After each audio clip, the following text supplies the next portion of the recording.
Do you flip or do you fold? That is the age-old question. Well, about 4-year-old question now. Samsung have just released their two new foldables, the Z Flip5 and the Z Fold5, and we are in the middle of the pre-order period. So you're probably deciding which one's for you. Today, we break down each device to help you decide which one is for you. Well, let's go. Welcome back to Tech with Benefits, Daniel here. If you're like me, the answer to that question is, why not get both? Yeah. Obviously, I live in a bit of a different world to what everyone lives in, because I am running this channel and I genuinely like to have everything so you can get the best coverage for the phones that you're using. But more realistically, I guess for you watching, one of these devices is the right solution. So I'm here to help you break down which one of those it is. The way this will work is I'm going to break it down not by device, but by categories. So we're going to look at design, performance, camera, and specialties, I want to say, or specialties. Basically, what makes the devices unique. So we'll leave that to the end. You could go through the chapters or leave them down below. Let's start with design.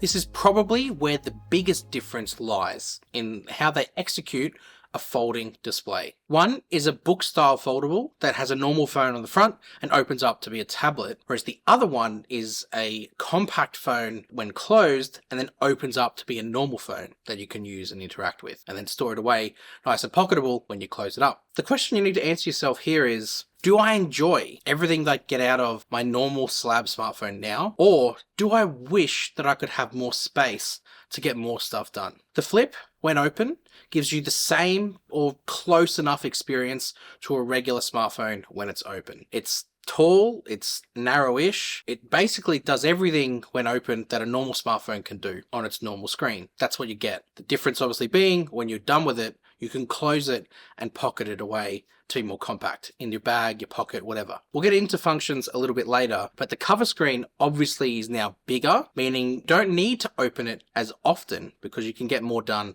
from that cover screen. Definitely plays into the design a little bit. Now it's a bigger cover screen. The Fold obviously takes a different approach. What Samsung's trying to give you here is a regular smartphone experience, or as close to, on the front. Any basic usual smartphone tasks is covered by just having it closed already. And then you get that more expansive inner display that allows you the freedom and room to get more stuff done. Because it's closed and you can do normal smartphone stuff, maybe you don't need to open it as much. It all depends on your usage, I suppose, on what you want to do. But from a design aesthetic, one looks more normal when it's closed. The other, you have to open to do regular smartphone stuff. If you prefer having a normalish smartphone all the time, then the Fold's probably where you want to go down. With the Fold 2, they have reduced the weight. It's 253 grams. So they are trying to bring it down to as normal a slab smartphone experience as possible. So you're not holding this giant piece of technology when you're doing your basic stuff. The in-hand feel kind of ties into design as well. Both devices adopt the more squarish sides as what the S23 and S22 series before it has done. So it does feel in that sense like a flagship slab smartphone. So you're not trading off by choosing either of them in that way. The Flip, however, when open is definitely a lot narrower than a normal phone and thinner. So it's not going to be as heavy to carry around, whereas the Fold, when closed, is obviously slightly thicker than what a normal smartphone is. So that's to be wary of, depending on which way you want to go. The thing you won't need to compromise on with either of them is the sturdiness and the durability of the hinge. Both have IPX8 water resistance. Both have this new hinge that Samsung spoke about on stage at Unpacked. So you should be covered in that sense because they are very durable. And now that Samsung's put a lot of effort into these hinges, 5 years down the line, they know what they're doing. Performance is a funny one when it comes to foldables, because ultimately when they get launched at the same time, from a processor standpoint, they have the same chipset. Performance wise, they're getting very similar results. I do know that last year with the Fold and the Flip, there was actually some differences in their improvements over the year before, purely because the Flip doesn't have the cooling capabilities, or at least Flip 4 didn't, compared to Fold 4. So they toned it down a little bit and improved the Fold in some areas to handle its more demanding tasks that it needs to, like multitasking. With these two though, they both share the Snapdragon 8 Gen 2 for Galaxy, which should offer very comparable performance across both of them, especially when it comes to battery efficiency. We'll get to battery in a moment. Let's talk through some of the differences in the specs from a numbers point of view. I really don't like talking specs from numbers. I more like the context that those numbers allow for. So let's start and look at the RAM. The Flip has 8 GB RAM, the Fold has 12. Everyone's going to imagine straight away that the Flip's a less capable phone. What you're not kind of picking up on there is the Flip doesn't need to have all the capabilities that the Fold does, so it doesn't need that extra 4 GB of RAM. The Fold, with its extra 4 gigs, needs things for the extra cameras that it supports. It's got the multitasking capabilities, the 3-app multitasking, the taskbar. It's got a lot more productivity feature set that it requires that extra RAM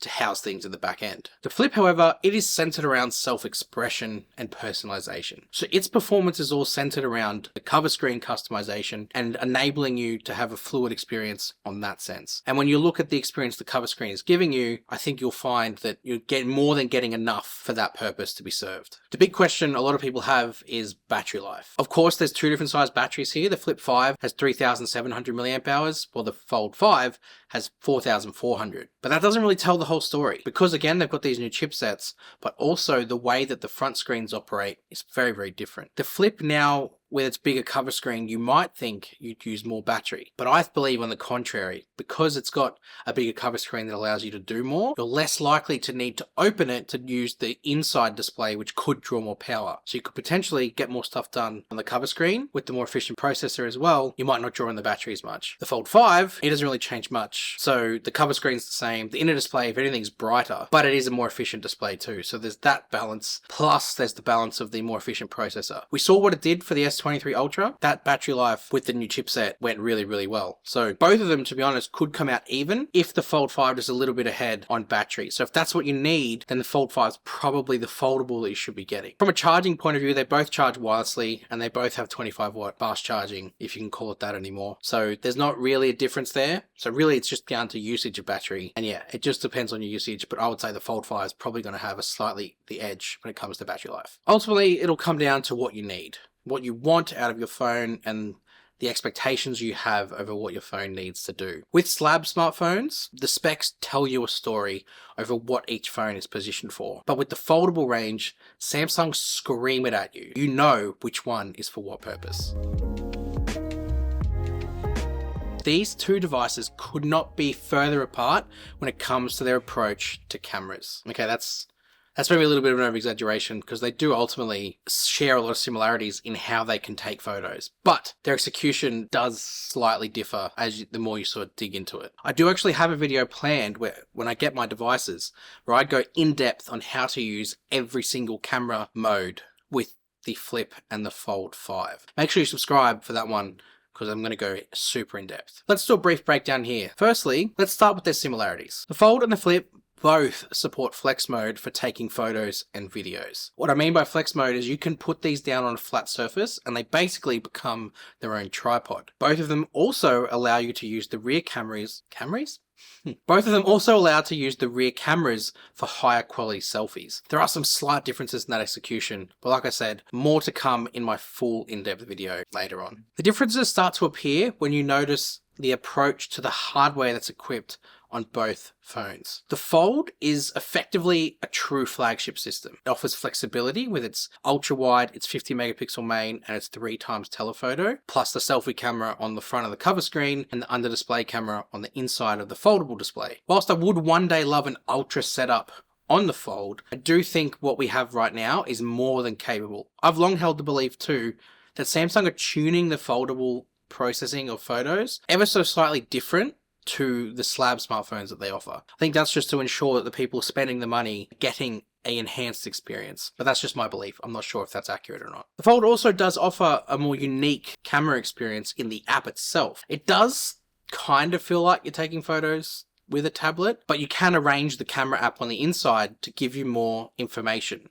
and you can see more and do more and interact with more. The Flip is a more compact capturing machine. Sounded good. You have flex mode, which can give you the cover screen preview, which I absolutely love. You don't get this on the Fold. It puts the screen face down, so when you're taking a selfie with the rear camera in flex mode, you can't see yourself. When you start the camera from the inside of the Flip as well, you can hit cover screen preview and it'll turn the cover screen on, and you have both angles sort of at play. Bottom line with the cameras is they each offer something different. The Flip is all about self-expression. It allows you a unique capturing experience and has some unique software to help you take advantage of its form factor. The Fold has more versatility from a hardware level. It can match the Flip in some ways, but offers a completely different experience in others. Namely, the much larger preview window you get on the inner display because of the fact it is basically a tablet when it's open. Something else to cover here is the under display camera on the Fold isn't really designed for selfies. I see a lot of people on the internet talk about its terrible image quality, but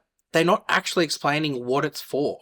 That camera is for video conferencing. And when you don't need it, it blends into the background and disappears. When you do need it, it's an adequate camera that gives you full HD video conferencing, and that's what it's there for. Don't use it for what it's not intended for. Simple. Flip, more compact camera. Fold, more practical photography and videography.